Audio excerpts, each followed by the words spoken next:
Good evening, everyone. Omi Tofu. Welcome to a very special Thank Buddha. It's Friday. This is our Thanksgiving edition.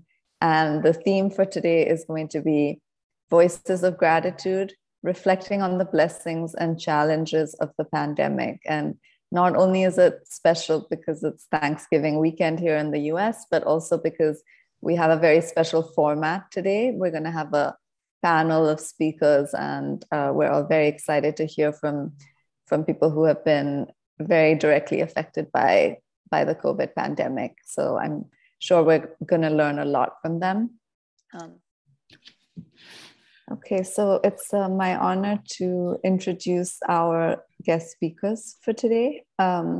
We will be hearing from 5 different people who have been affected by COVID-19, and we'd like to begin with Dr. Mercedes de la Viña, or Dr. Che, who is based in the Philippines. So welcome and thank you so much, Dr. Che, for being here.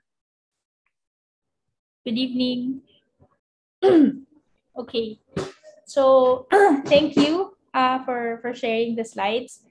So basically, I understand that this is a regular meeting, and it's my honor to be invited and to be able to share the 10 things that I was thankful for during the pandemic.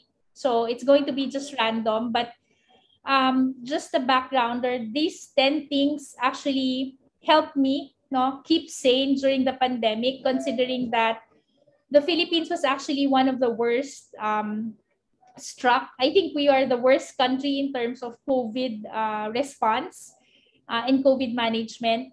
And we also have had the longest lockdown since our country was in lockdown since March 15, 2020.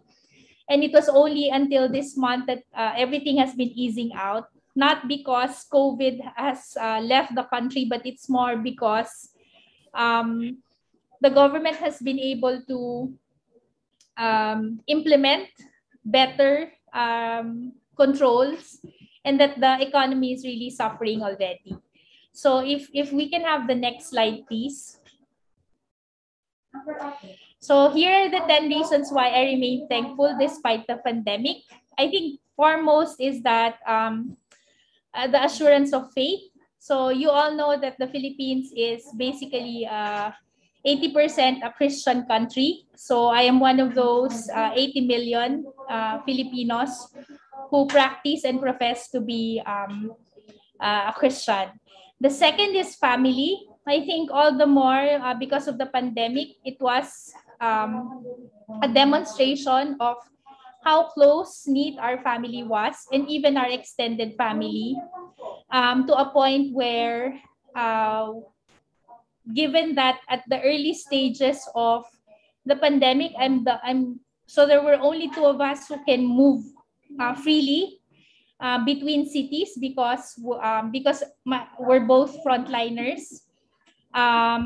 So I think I was thankful for that. I was able to check on my other family members because they weren't allowed to leave their houses. The third would be friends. Because during times when I was having difficulty, struggling with death, because the initial months of pandemic, we encountered a lot of death, especially in the elderly, those with sickness. And it was very devastating knowing that we couldn't do so much because the disease was actually attacking the person faster than expected. And also the infrastructure within our municipality wasn't that complete. In fact, we only have like 15 ICU beds for a population of more than 2 million. And if I have the next slide, please. So fourth would be, I was thankful because of my training.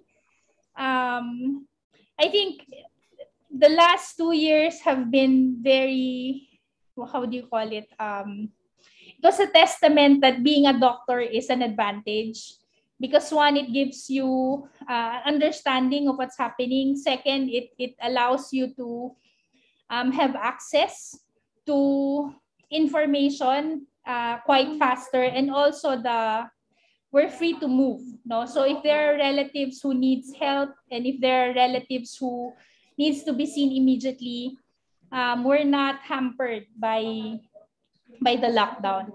I think fifth is, so the fifth picture is actually our Vice President, Lenora Robredo. She was one of those government officials who, despite having no budget, and who, despite her just being what do you call this? She doesn't really have any mandate in the government as per our constitution. Her only role was to be there in case something happens to the president.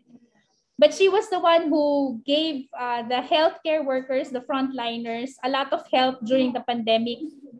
At the start of the pandemic, we had no supply of personal protective devices, but she linked with a lot of experts to be able to produce it locally and give it to us. So I think a lot of, and knowing full well that the first 40 deaths in the country were actually majority doctors, no, who contracted the disease early on. And then she also provided a lot of other solutions to the problems of the health workers listed here. So the next 5 items would be what other side activities help me combat anxiety, no, during the last 20 months. So I think the 6th is blogging. So a friend of mine invited me to participate as one of the offshore writers in a blog that caters to the US. So since July, I've been writing articles in I think 4 blogs that they started. If I may have the next slide, please. And then I was also invited as a consultant to share my expertise, because previously I was in corporate doing medical affairs for pharmaceutical companies here in the Philippines. 8, I think, would be gardening, because I love plants.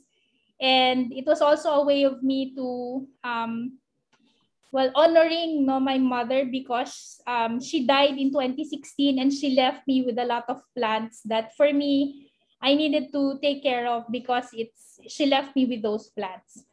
And then on the side, because we needed to be healthy, it also allowed me, I think the pandemic allowed me extra time to cook for myself, because we were mostly at home.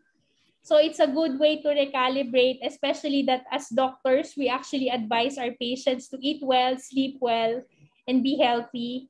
But rarely, because we have toxic schedules, we're actually one of those who aren't able to meet that, no, at the onset.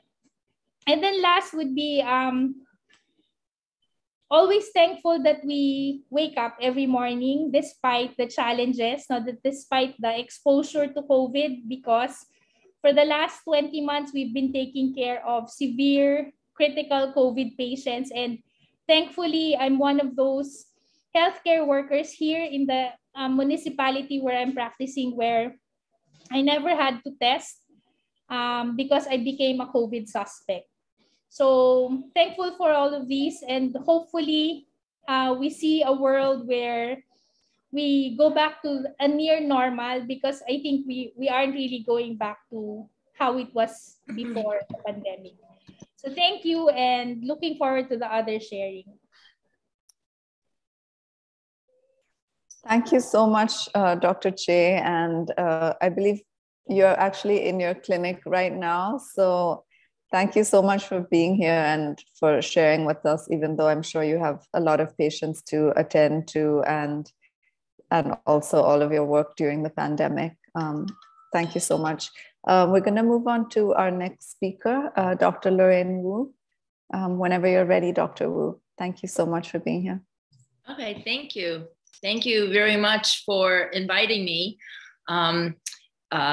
I wanted to share that I'm an integrative physician. So I combine Western medicine and a combination of traditional Chinese medicine and functional medicine, which means we use herbs, supplements, vitamins, lifestyle, dietary, nutritional, all kinds of modalities. And because I have a solo family practice, I was able to stay open the entire pandemic and saw many, many patients.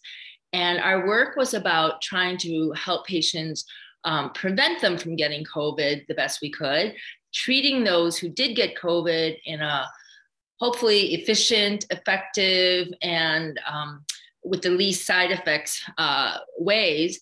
And I should also share, I had COVID myself and was very fortunate to have a very mild case and do well afterwards. And so I want to share some of these experiences. So my talk's more about what can you do as individuals to help? And this topic is blessings and challenges. And certainly there were many blessings that I did see, believe it or not, where families were able to spend time together. Many people's medical problems actually got better because they were able to eat on a schedule because they were home. They could sleep more because they didn't commute 1 hour, 2 and back. They were able to exercise midday. So there were lots of benefits. However, there were also challenges. And because people were home and with the great deal of uncertainty, there was a lot of anxiety and depression. And thus we heard about the COVID-15 where people gained quite a bit of weight from excess sugar or alcohol. Like I alluded to, the anxiety and depression, there were many unknowns. And so maybe we could go down to my next slide.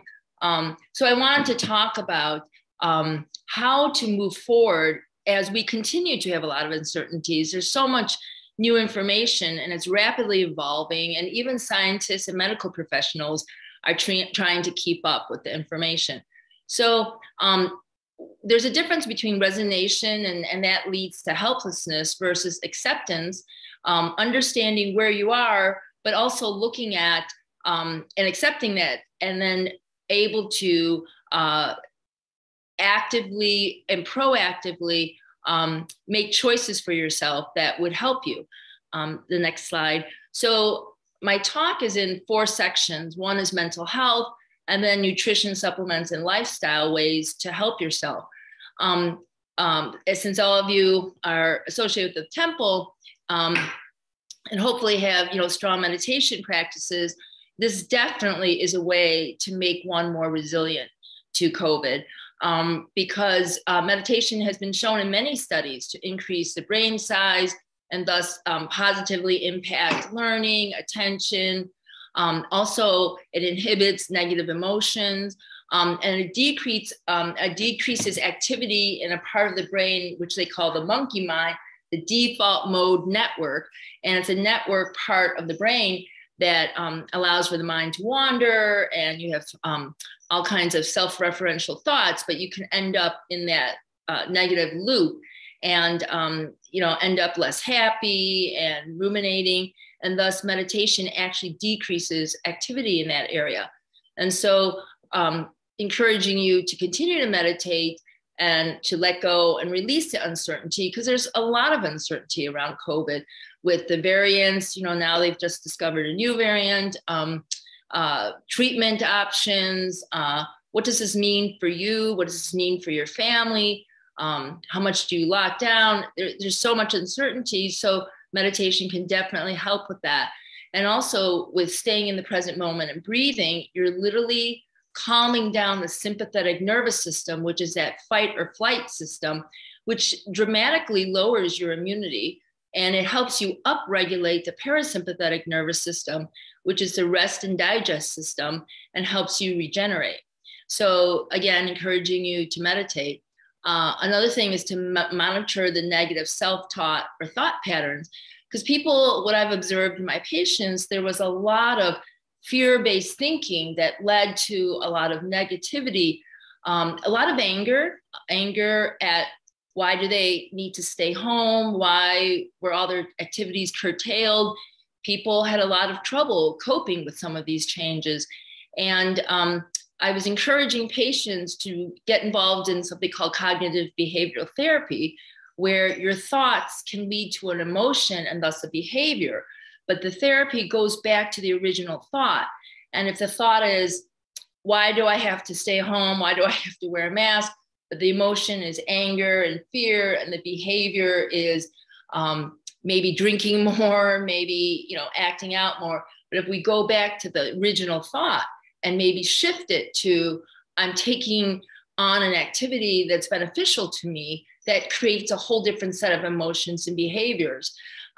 Likewise, there's a work of a woman named Byron Katie, where she asked 4 questions, and all her work is available online, free. She has lots of podcasts. And the questions are basically questioning your perception of reality. The questions are, is it true? It's a thought. Do you absolutely know it to be true? How would you react if you didn't believe that thought?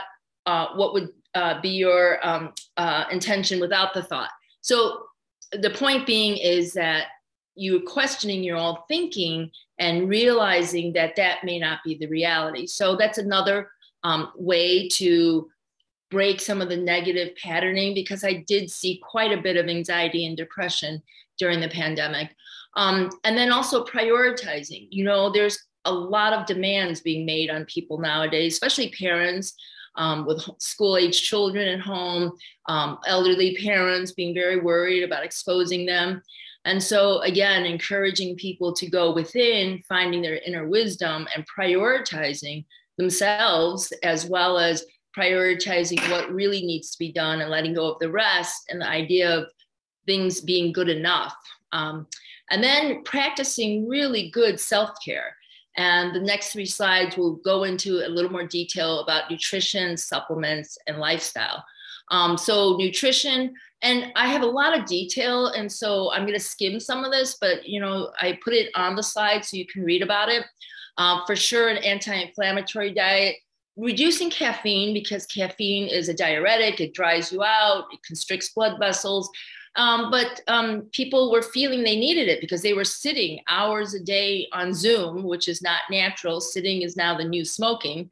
But trying your best to reduce caffeine, tea, more the black tea, the iced teas, which are based on black teas. Green tea and herbal teas are all right, though green tea does have some caffeine, so you'll need to replace those fluids. Soda has caffeine, alcohol for sure. Not only because it's alcohol, which is inflammatory, but it also is a pure sugar. And sugar is one of the most inflammatory foods you can eat. Likewise, processed food, fried foods. Eating vegetables, making sure your diet is at least, or each plate is half vegetables. Every color represents a different mineral. Red is lycopene, green is chlorophyll, orange is beta carotene. So each color gives you a different nutrient.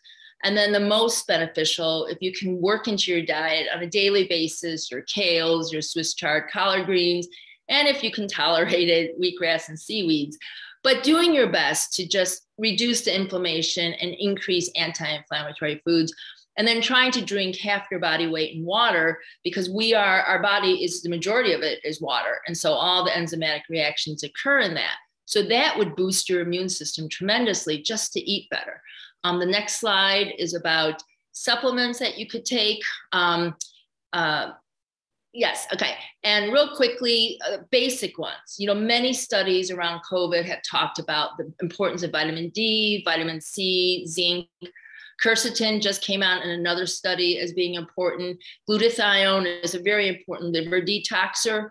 And again, I kind of gave you guidelines. Of course, it's a very individual thing. Vitamin D, we should be testing, aiming for a range of 60 to 80. Every time you change the dosage, checking that. Vitamin C, start with 1,000, but if you can take more until bowel tolerance, which means you begin to get loose stools.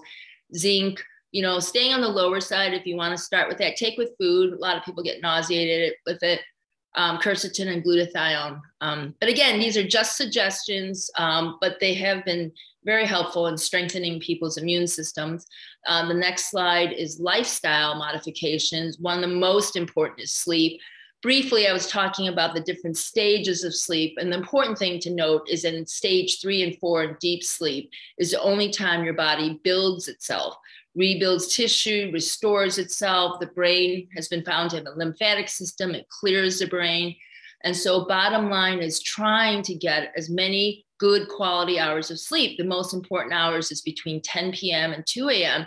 because you see in that graph, early part of the night is when you go into deep sleep.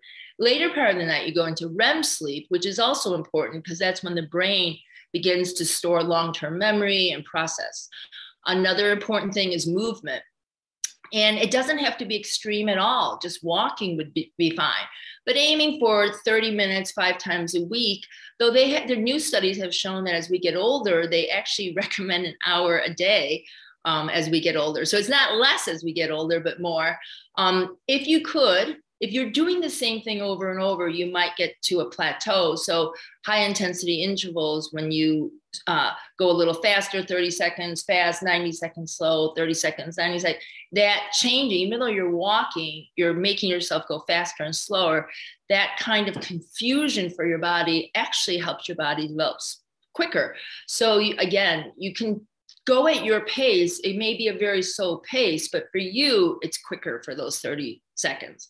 And then I give you an illustration of 5 basic movements you should be doing every day. Pushing, and it can be as easy as just pushing against a wall, doing wall push-ups. Pulling can be as simple as just lifting some cans of soup. Hip hinging is just bending over, maybe holding onto a chair and bending forward. Squatting, holding onto the same chair, squatting so you get that knee and hip flexion. And plank, if you can even do it on your knees, is holding your hands out and stabilizing your body. So that was a very quick, I think my last slide is just summarizing. I'm hoping these are ways to encourage you to take care of yourself, because I feel that in taking care of yourself, you feel like you have some modicum of control over the situation. And the bottom line is to be proactive. If you can strengthen yourself the best way you can, mentally, physically, to resist COVID, the question is, like, 2 people can be exposed to COVID. One person gets it, one person doesn't. And why is that the case? And so doing your best to make yourself as strong as possible. So I hope this was helpful, and I'd be available for questions later. Thank you so much, Dr. Wu, for sharing those amazing self-care strategies and providing us with such a holistic way of thinking about our health and our bodies. It's really informative. Our next speaker is Miss Josephine Estrada, who is a registered nurse. So she's going to wrap up our round of healthcare provider experiences. So go ahead when you're ready. Thank you. Hello, good evening for most of us, and maybe good morning or for some. As I understand, this is global. Some are not like all evening, but happy belated Thanksgiving to everybody. Now we just finished one of the biggest, everybody celebrating Thanksgiving Day. So for me, this voices of gratitude reflecting on the blessings and challenges of the pandemic is very relevant. Well, what can I say? I'll probably exceed more than 7 minutes if I was told 7 minutes, right? I'm gonna time myself because I love talking a lot. If I continue on and on. But I said to Madz earlier that I have like 5 things in my mind that I always have a mantra. First of all, we only live once. Why not eat the dessert first? No, I'm just kidding. What I meant is because of the pandemic, I have a more serious but lighter. I don't know. I try to balance it. like the value of the moment, living in the moment, the present. When they announced to us at Kaiser that we're going to have a very super, like typhoon of all typhoons. And we said, oh, the God is covered, we have everything.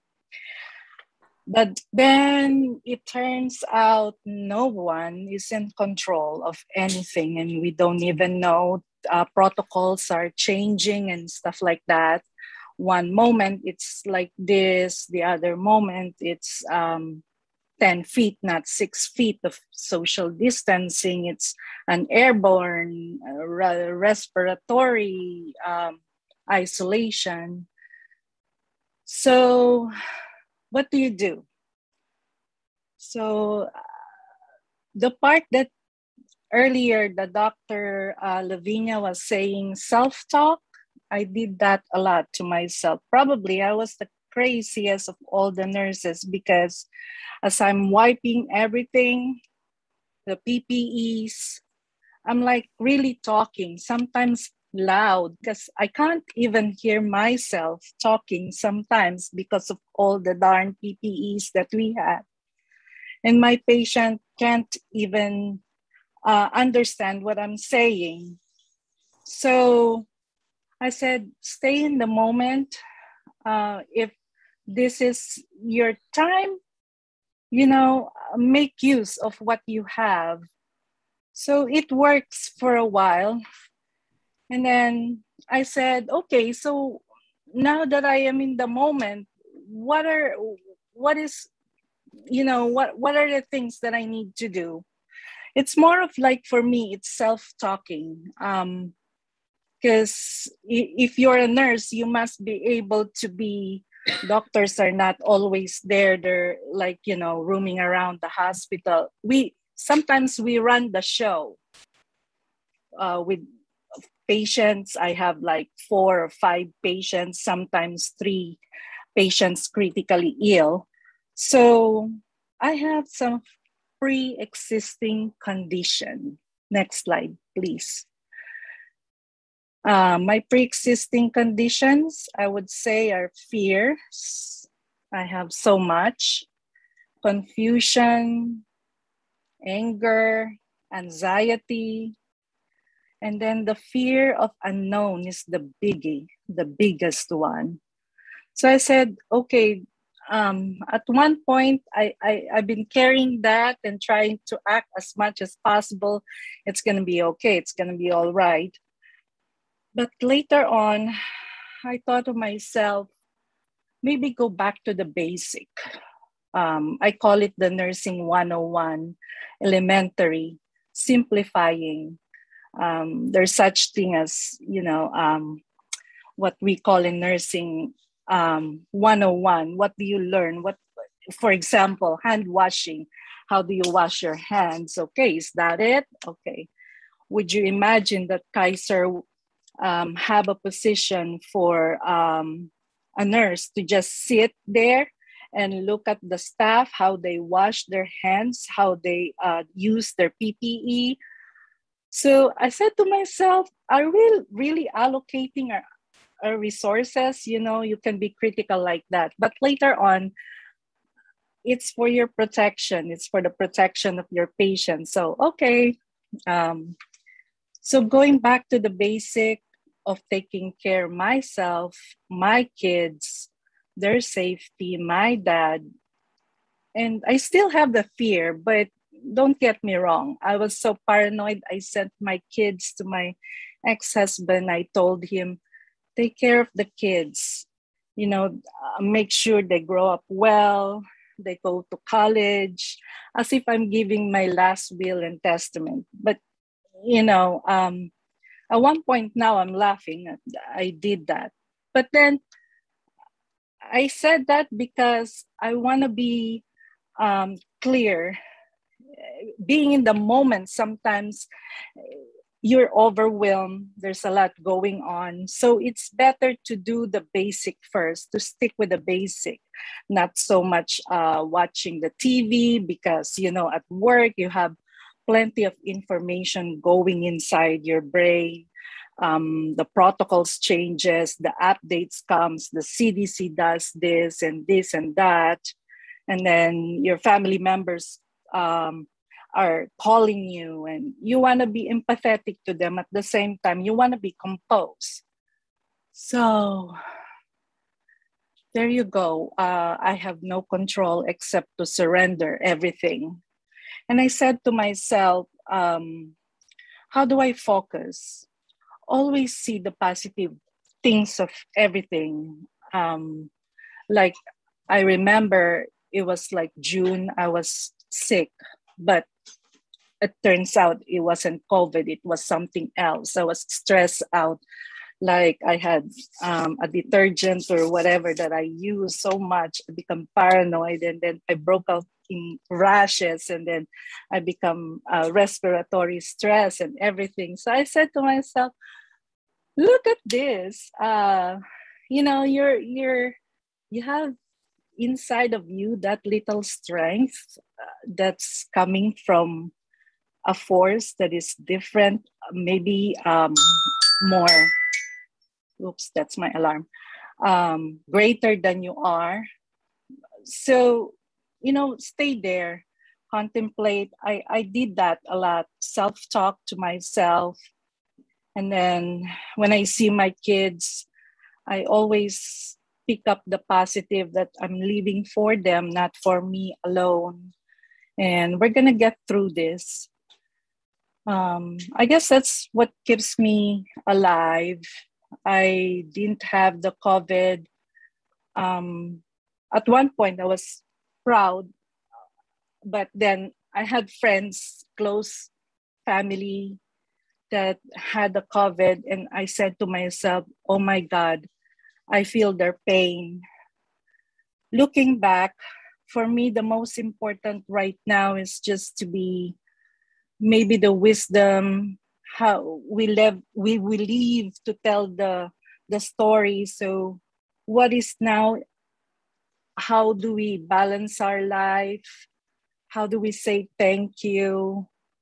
Make sure you say, I care for you. Even my patient, I realize the value of life more often. And I'm thankful to be here, to be able to tell you, to be here in this forum, even though it's just a short period of time. I'm exceeding my 7 minutes, I'm sorry. But the simplicity of life, aside from what happened to us, how we tell it, how we value it and remember, I guess that's my takeaway, a good way of living a good life. Thank you. Thank you so much, Josephine, for sharing, you know, that really honest description of your struggles. I think a lot of us can relate to what you were describing, with fear and uncertainty. And thank you also for sharing how you learned to cope and, you know, get through that through your positivity and being in the present. We really learned a lot. Thank you so much. Our next speakers are, we're really delighted to be joined by the co-founders of a nonprofit organization called Ribbon for Humanity. So I'd like to welcome Alexander Mecl and Maggie Wang to share with us, please. Thank you. Thank you very much. First of all, I'd like to, just listening to all the different presentations tonight by Dr. Wu, Dr. Che, and Josephine. One of the reasons, and we'll get into it, we do our job is exactly for the voices that we just heard. There's a lot of support on many different levels. The support from an emotional, from a caring standpoint and a professional medical standpoint that the previous speakers have offered and given to their friends, family, and clients, as well as patients, is something that we should never forget and be very grateful and reflect on. So that having said, you are our heroes, and that's why we're here today, talking about what we do. Ribbon for Humanity is an organization that I founded in 2011 as a result of another very terrible disaster that struck Japan on March 11th, 2011. 25,000 people lost their lives as a result of that tidal wave that struck Japan. And I happened to be in Japan at the time, so I was directly affected, and over the next 72 hours, participated and witnessed, the terrible disaster that was occurring. And so, having gone through life and experienced many of these disasters firsthand, I realized that this was sort of an opportunity to potentially give back my expertise, again, not on an emotional level, but more on a managerial level, and supply level, understanding how logistic networks and managed supplies networks work. So I came back to California, and as a result of this nonprofit that we established at that time, which was a nonprofit California non-public corporation, I also met Maggie, who is in this call with us today. We ended up she was my first volunteer, and she was such a great volunteer that I actually ended up marrying her as a result of our activities, for this foundation. And who would have thought that 10 years later, we're confronted with another situation, this time COVID, which really took us all by surprise. If we could go to the next slide. Both Maggie and I are originally from the fashion, art, music, entertainment industry. So Maggie is by profession a trained actress and performing arts professional. I'm an entertainment and fashion professional. We felt that, understanding, as I said, sort of supply chain management and entertainment is actually something very important during these type of pandemics or times of disaster. You have to keep your calm. You have to be able to rationalize and very quickly act, not having fear, taking essentially the bull by the horns, as they say, so that you can really have an impact on the situation and potentially save lives. In this case, we can go to the next slide. We set out our mission immediately in 2011. And as you can see, this will basically mirror what we've all gone through for the past 2 years. And again, I never thought in my life that I would experience a disaster of this global magnitude that we're now witnessing. So when you start a nonprofit corporation, you have to essentially define that mission and be loyal to it to enjoy, obviously, the benefits as a nonprofit. In our case, it was essentially to aid and assist the people in the United States and around the world, so basically globally, during times of disaster by providing disaster aid and humanitarian relief, as well as during state emergencies caused by natural disaster or global pandemics. And what's really striking here is the word caused by natural disaster or global pandemics.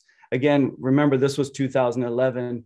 We had no idea that we were going to experience a global pandemic of this magnitude. Next slide, please.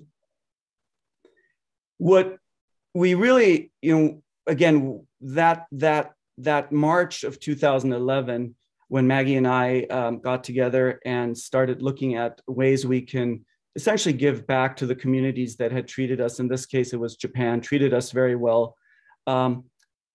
One thing that really struck me was a quote that I want to share with everyone tonight. Probably one of the best presidents we've ever had in the United States, especially if you look at the recent history. A quote that really stuck, I learned it many years ago, and it really stuck in my mind. Ask not what you can do for your country, but ask what you can do for your country. So it's not what your country can do for you, which is what everyone typically asks. There's a lot of pressure on our leadership to essentially figure out, our problems and find solutions for us. On the other hand, I think it's very important as a citizen, and that's what citizenship is all about, as President Kennedy correctly pointed out, is what can we actually, contribute to make this world and especially our country a better place. So that's really, I think, in a nutshell, why we chose the name for our nonprofit organization, which is Ribbon for Humanity. Humanity deals with, and we can go to the next slide, it really deals with three components in our opinion. The first being compassion. You have to have compassion for your fellow citizens and the people in the world, no matter what race or religion, faith.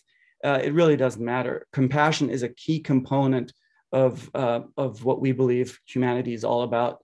The second is this concept of empathy. You know, just feeling for other people, similar to what Josephine was explaining, you know, that she witnessed as a nurse. What she's describing is essentially, you know, empathy for her patients. You know, she's in charge of those patients. As she said, she runs the show sometimes in the hospital.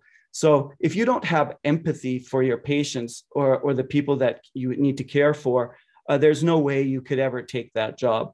The third is a very important one. I think that, you know, places like Foguanshan, you know, obviously, you know, many faith groups do, which is education. So really, when you take this set of, you know, directives, compassion, empathy, and education, and sort of combine them together, you end up with what our definition of humanity is. And that really is what, again, Ribbon for Humanity was all about.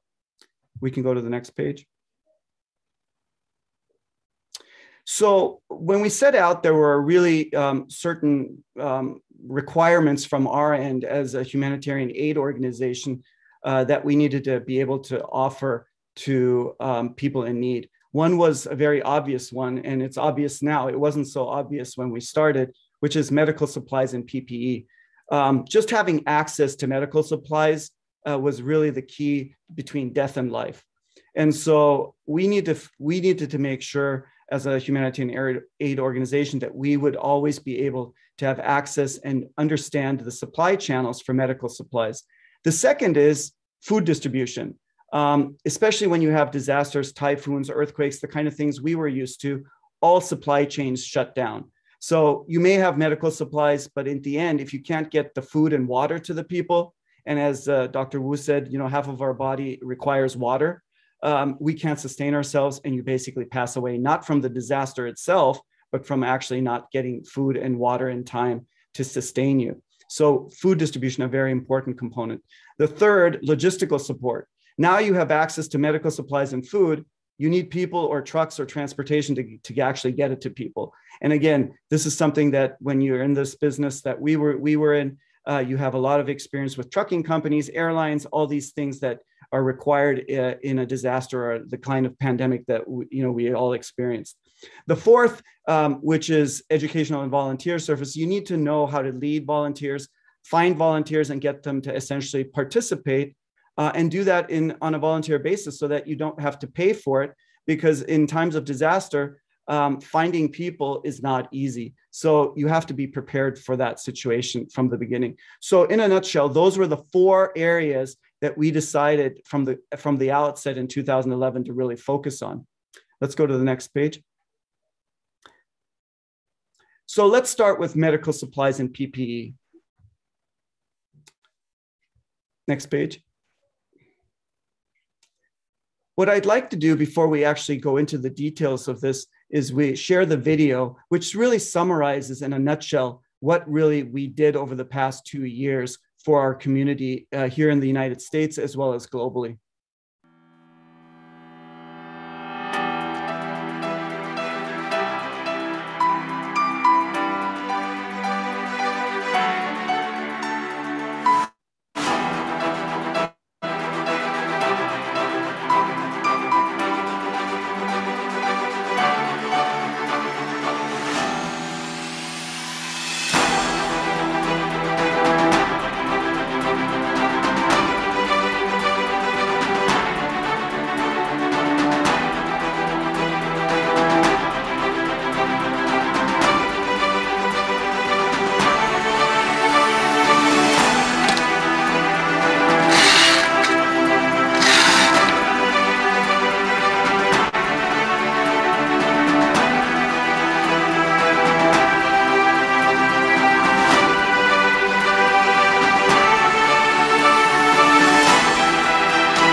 Thank you very much.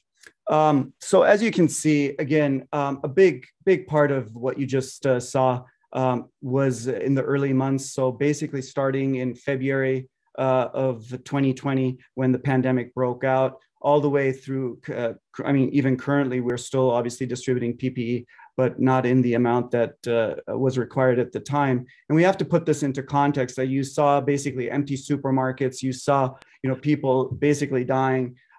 You saw nurses completely exhausted with doctors being stretched to the limits. So really what this was all about was really stepping in when we needed it the most.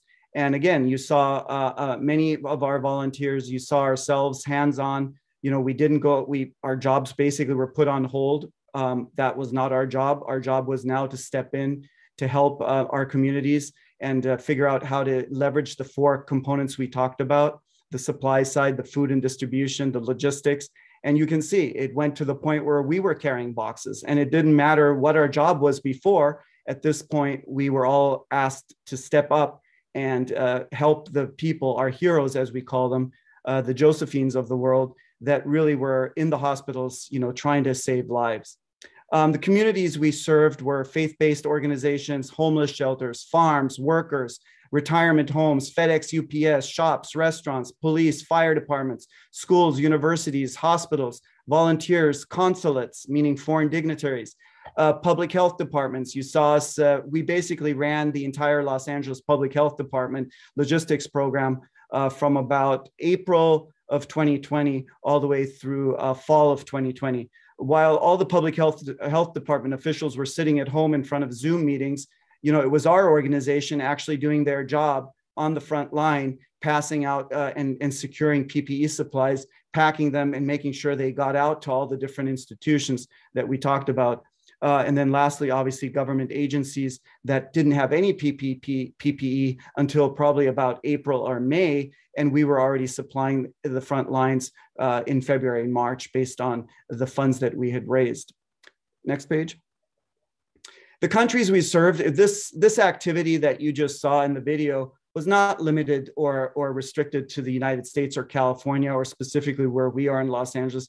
We had volunteers from all over the nation step in and support us. We had people internationally coming in that needed help. So the countries that we really were focused on at that time, and it expanded ultimately from this list to over 15 countries, was United States, China. Obviously, my wife, Maggie, was actually in China when the Wuhan pandemic broke out. That's one of the reasons we were very well prepared for it.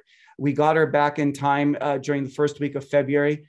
Just shortly after she arrived, the first cases showed up in Italy, and then later, a week later, in the United States. So we knew the minute we saw what was going on in Wuhan, we knew that it was time for us to step up and start preparing because we knew that pandemics like this typically do go international and global very quickly because of the nature of travel and the nature of humans just wanting to be able to go about their daily lives. So again, we feel for all the people who were affected by the stay at home and got frustrated, as we heard from Dr. Wu, and all the frustrations and angers and depressions that it caused. That's just human nature. So we had to make sure that we could, at least on the supply side, make sure that the people were protected. Japan, Philippines, today we had Dr. Che from the Philippines. Again, in the future, Dr. Che, we're always here for you. If you need PPE supplies, that's what we do. We actually were able to send quite a bit of supplies to the Philippines. Nicaragua, Guatemala, Honduras, Sri Lanka, St. Vincent, India, Africa, and the list goes on. That was really a tremendous job that we began and extended as the pandemic started affecting different countries. Next slide. So the list, this is just a small list just to share with you the type of organizations, and you can just, by scanning on it, this is amazing just in terms of the people from schools and foreign dignitaries, as is consulates, nonprofit, other nonprofit organizations that were helping, that typically wouldn't have been in this business of providing PPE to them, to their students. They stepped up. Fire departments, police, everyone that you could think of in terms of an organization in our public daily life we were there trying to help them and supply them by literally going to their offices or their supply channels and providing them with PPE supplies. Next. So quickly, logistical support, because as what you saw in the video, and that's why we started with the video, it's not just actually having access to these things, these supplies, whether or not on the medical or the food distribution side, it's also about being able to get it to the correct organization in a very efficient, quick manner, and to be able to pay for that, because transportation, as we all know, most recently has gotten very expensive as a result of the pandemic, and that's typical in pandemics. So being able to understand how logistical support works and being able to provide that was an integral part of this whole task. Next page. Alex, I'm so sorry, but we're running a little bit over time. If it Sure. would be okay to sort of wrap up, since we have one more speaker. Thank you so much. So we can go straight. These are just photos that I'll share with the logistical side. Just as you can see, normal people in daily lives, from students to our friends in the community. Food distribution, yep, you can go to food distribution. Same thing. Again, just car chains. The homeless situation in Los Angeles, specifically exacerbated by the COVID situation. So we organized food drives for not just people that got access to come to us, but actually also to go out to the community and provide them. Next. Educational. Okay, this is a last one, and we can skip the video. You can see this video actually on our website, so you won't be missing anything if you're more interested. Here, a very important part, having the kids actually that were at home. You mentioned, Dr. Wu, you know, the kids stay at home and the issues there. So here we had an opportunity to really allow these children are between 7 and 9 years old, literally at home, using their time in a very efficient way to help us on the food distribution side by making the actual meal packets for the kids. And then as a result of that, giving them a reward, which was the President's Volunteer Service Award that we were able to give back to them as gratitude for the hard work they did. Okay, and that's it. United, we are stronger. Thank you very much. Thank you so much, Alex and Maggie, for sharing all the amazing work you've been doing, and all your volunteers. We learned a lot. Thank you so much. Our final speaker for tonight is someone who many of us know and love, Madz Pamulaklakin. Please go ahead and share your experiences with us. Thank you. Okay, let me just share my slide. Okay. Good evening. I guess it's good morning for us here, and probably good afternoon to some people who joined us today. Thank you all for joining us. We appreciate your presence. Hearing Ribbon for Humanity and our frontliners share about their experience actually made me more grateful. I totally understand what Alex was explaining earlier, because I remember last year in the middle of the pandemic, Shifang Temple in San Diego also had to organize distribution. Venerable Mia Zhang and I were the one who's coordinating with communities, with institutions, you know, risking our health to go out there and to help other people. So I thank you all for everything that you do. You know, as a volunteer, you don't choose what to do. You do what is needed to be done. So it's not easy. It doesn't matter what kind of profession you have. It doesn't matter where you came from. But if it's needed to be done, you just have to do it. So anyway, as Simon mentioned, I will be sharing a little about my COVID journey. Around mid-September, my mom and I tested positive for COVID. My mom was the first one who got sick, and a few days after my symptoms showed up, my mom didn't really take her condition seriously because we seldom go out and we barely talk to people because of the situation here in the Philippines. So COVID didn't really cross our mind. She thought that of all the moving and arranging of our things, since we were in the middle of our house renovation. But then when I started showing symptoms after a few days, I told my mom, we need to see a doctor and we need to get tested because this is not normal. I felt the same thing that I experienced when I got my first vaccine shot. So I knew it was different. When the result came in, we immediately told the whole family, and they were all very shocked because they knew we were very careful and we seldom go out. At that moment, when we found out that we got COVID, the first thing that I thought was, what do I do now? I have two seniors in the house, my mom and my grandmother. One is already sick and the other one is slowly showing symptoms. Not to mention, I was also sick. So then I look at my mom and saw how confused and how worried she was. And seeing her like that, I told myself, I cannot show her any weakness.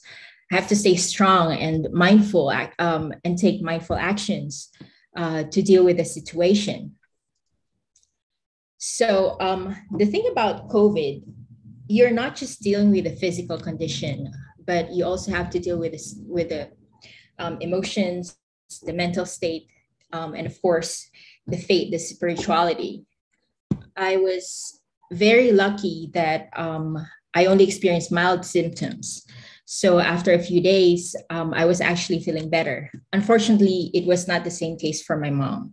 Her condition became serious to the point that she couldn't breathe and her oxygen level went down to 80.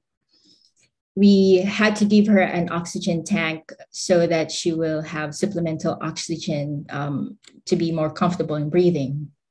It was very challenging at this point because mom needed to be in a hospital, but there were no available beds. So our doctor suggested managing mom's condition at home. I had to play the role of a nurse to her. And it was physically draining for me because mom would wake up in the middle of the night feeling uncomfortable and having a hard time to breathe. And when she wakes up, I have to make sure that I'm up because I have to check her condition. Then I would wait until she fall asleep before going back to bed.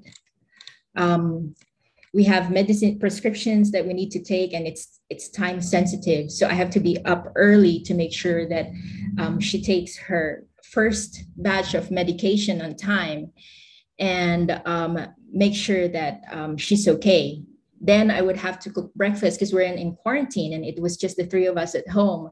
I would have to cook breakfast because grandma and my mom need to eat breakfast before taking another set of medication after breakfast.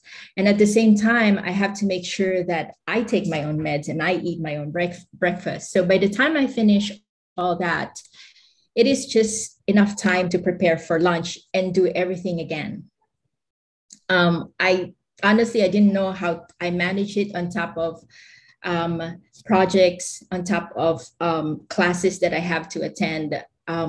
And I was doing that for 14 straight days.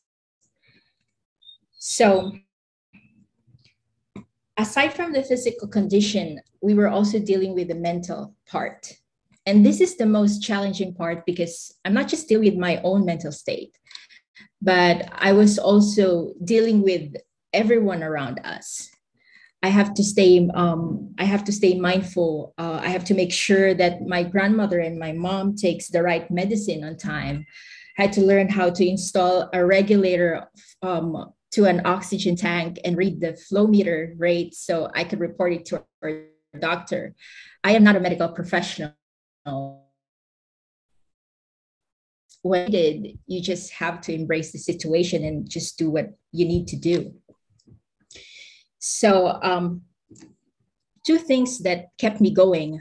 I just have to stay mindful and I have to stay positive with everything that's going on. It was overwhelming, but I don't have a choice because I'm the only one young enough to take care of two seniors. And we're in quarantine. So it was our faith who actually kept us going. Positivity also helped us a lot. My sister lives abroad, and when she found out about our situation, she was very scared. We are the only 3 immediate family left for her, and all of us are sick. And she's living abroad. So it was really traumatic for her, knowing that she felt helpless because she couldn't do anything. She would call, she would message me, telling me that she couldn't work. She was just so scared of losing any of us. So in between cooking, giving prescriptions, checking my mom and my grandmother's condition, I have to make sure I keep our whole family updated of our condition, of what's going on, so that I could assure them that we are okay. We are managing everything okay. Faith played a very important role in our COVID journey. It is our faith that kept us strong. Our faith to our belief, our faith and trust to the people who helped us, especially our doctor. Dr. Dela Viña was actually our doctor. When my mom was starting to lose faith because she was not getting any better, I reminded her that we need to give our faith and trust to others so that they would have the confidence in doing their part. And I think with that, it creates positivity with oneself, and it helps, the physical body to get better. When your mind is in a good state, your body actually becomes in a better state. So faith, trust, and confidence actually helped me go through the COVID challenges that we had. And we were very lucky because we were blessings for both the Catholic and community. I'm very grateful to our local temple, the Fogongshan Temple in Manila, who immediately arranged an online prayer for us to help in our recovery. Friends from Taiwan, friends from San Diego, the Shifeng Temple also offered prayer for our recovery. So it helped us a lot to keep on going. This is my mom on the left when she was still recovering with a supplemental oxygen, and my grandmother. My mom was still in supplemental oxygen, but she's keeping her faith that she will get better and recover soon.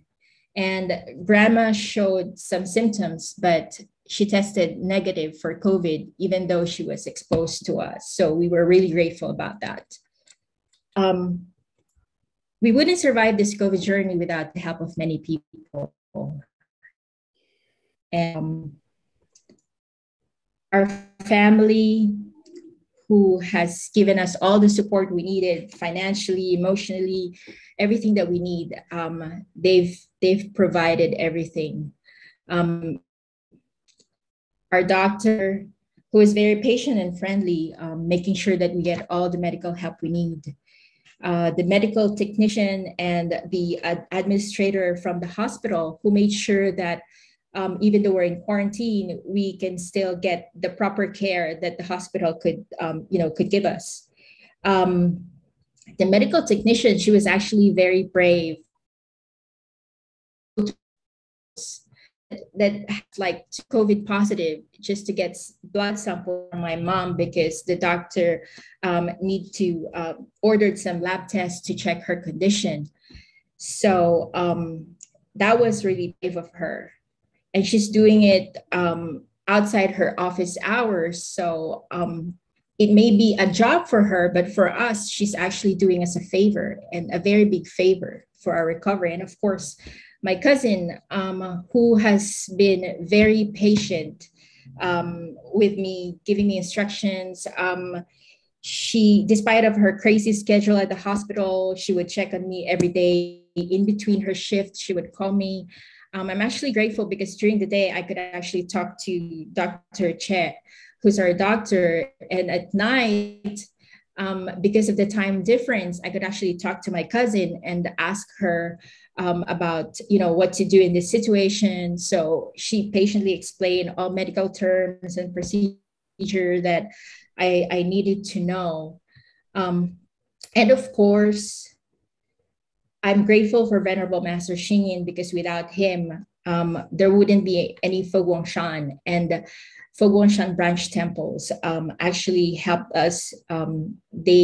They help us a lot.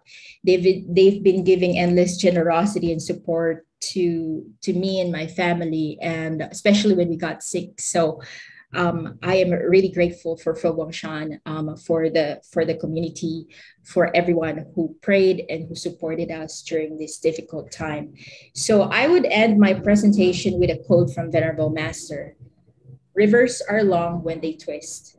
Mountains are high when they're thrust up. Minds are encompassing when spacious. Air flows easily when breathed in peace. With everything going on around the world, I hope we stay positive and mindful in dealing with many challenges we have. So thank you. Omitofo. Thank you so much, Madz, for that really moving just journey that you went on with your family, and just a reminder of how many people it takes to care for somebody, right, when they're sick, like how much we need our support network. So thank you so much for that. We are running a little bit over time, but we wanted to make space for just maybe one question, which is from Marissa, and I think question that maybe all the panelists could speak to, but maybe just we can just have one or two respond if you'd like. So Marissa says, as a Kaiser optometrist in Southern California, I can definitely relate to how unsettling it was when the pandemic first hit our medical center. Thank you all for sharing. Question, how to stay resilient or not burn out from the pandemic? That is compassion fatigue, not only for healthcare workers, but teachers and everyone. So if anyone has any advice on compassion fatigue, I think that would be wonderful for us to hear. Maybe the emphasis, can you hear me? Yes, okay. Maybe the emphasis on your own self-care. What I've noticed, and it was very, very easy to do, is to completely go outside of your natural boundaries of health, because the demand was so great. And it was very easy to become completely burnt out.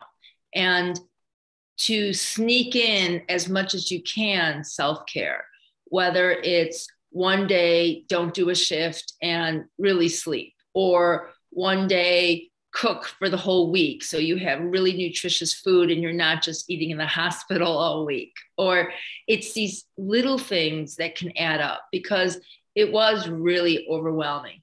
And keeping a mantra or your meditation all day long, because that actually was very nourishing. And making sure you take your vitamins and supplements. And I want to emphasize, I am not at all saying taking vitamins and supplements can prevent COVID or treat COVID, but I'm just saying there are many ways to boost your immune system. And and emphasizing what everyone else shared, staying in touch with family, friends, social networks, your spiritual life, for sure. But it's like the oxygen mask. So many people were asked to go, help other people before you put on your own oxygen mask. And I think that really contributed to the burnout, because in the beginning of the pandemic, that was really necessary. I think we've learned a lot, and it's not quite as intense as that, though, we've had ups and downs, and there have been periods where it got intense again. But really learning, like almost having your shortcut. This is what I encourage patients. I tell them to put on a card 5 or 6 things that if they're tired, they know if they do that, it will regenerate them. Because when you're in the middle of it, you can't think straight. So if you take an extra dose of vitamin D, or you take a 10-minute nap, or, so anyway, I think that would help.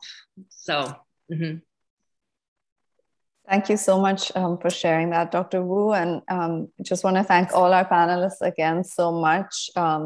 It was really wonderful hearing about all of your experiences, and we learned a lot. And I think, we're filled with gratitude to all of you for all the work you did and all the compassion you showed during this really difficult period. I'm just going to turn it over to Venerable Miaozang for any concluding comments. Yeah, thank you, Saba. Thank you all our panelists for spending time in sharing with us all the precious experiences where sometimes it is hard for us to put into words. But all of you has kind of like shared with us all the touching moments and also reflections like based on your the blessings that you have received and the challenges, how you face it and overcome it. So I would like to kind of like conclude with a dedication on merit from today's session. If everyone can, if you feel comfortable to join your palms, may kindness, compassion, joy, and equanimity pervade all worlds. May we cherish and build affinities to benefit all beings. May Chan, Pure Land, and precepts inspire equality and patience. May our humility and gratitude give rise to great vows.